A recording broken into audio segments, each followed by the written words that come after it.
सभी को नमस्कार। करियर फर्स्ट चैनल पर आपका स्वागत है। डिक्टेशन लिखने के लिए तैयार रहें। Ready start. G20 शिखर सम्मेलन के उद्घाटन सत्र में प्रधानमंत्री ने ड्रग्स तस्करी को बड़ी चिंता का विषय बताते हुए यह जो कहा कि आतंकवाद की कमर तोड़ने के लिए ड्रग्स तस्करों के नेटवर्क पर करारी चोट की आवश्यकता है। उससे इस संगठन के सदस्य देशों को न केवल सहमत होना चाहिए बल्कि इस दिशा में कार्य करने के लिए संकल्पबद्ध भी होना चाहिए।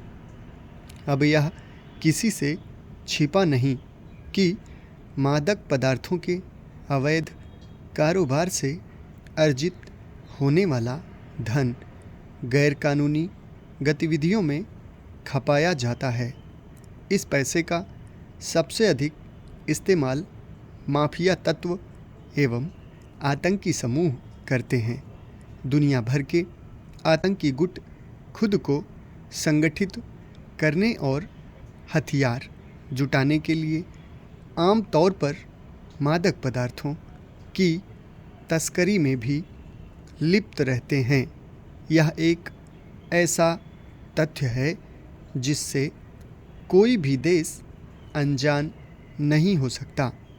चिंता की बात यह है कि कुछ देश ऐसे भी हैं जो न केवल ड्रग्स तस्करी में शामिल तत्वों की मदद करते हैं बल्कि आतंकी समूहों को भी संरक्षण एवं सहयोग देते हैं।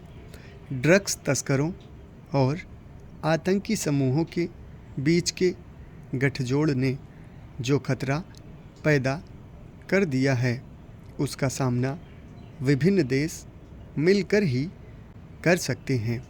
यदि G20 जैसे संगठन अपनी सार्थकता साबित करना चाहते हैं तो उन्हें उन चुनौतियों का सामना करने के लिए एकजुट होना ही होगा जो बढ़ती चली जा रही हैं।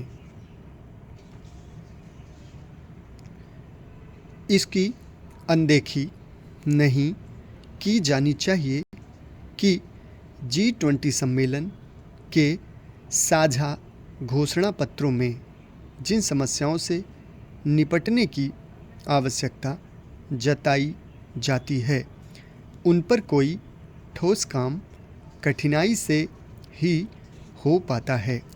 जिन मुद्दों को सुलझाना आसान है वे G20 का एजेंडा बने तो इस संगठन की छवि भी निखरेगी। मादक पदार्थों के काले कारोबार पर रोक लगाने के लिए साझा प्रयास इसलिए तेज किए जाने चाहिए क्योंकि यह काम कोई एक देश अकेले नहीं कर सकता और यह सब जानते हैं कि साझा कार्रवाई के अभाव में ड्रग्स तस्करों का दुस्साहस बढ़ता चला जा रहा है।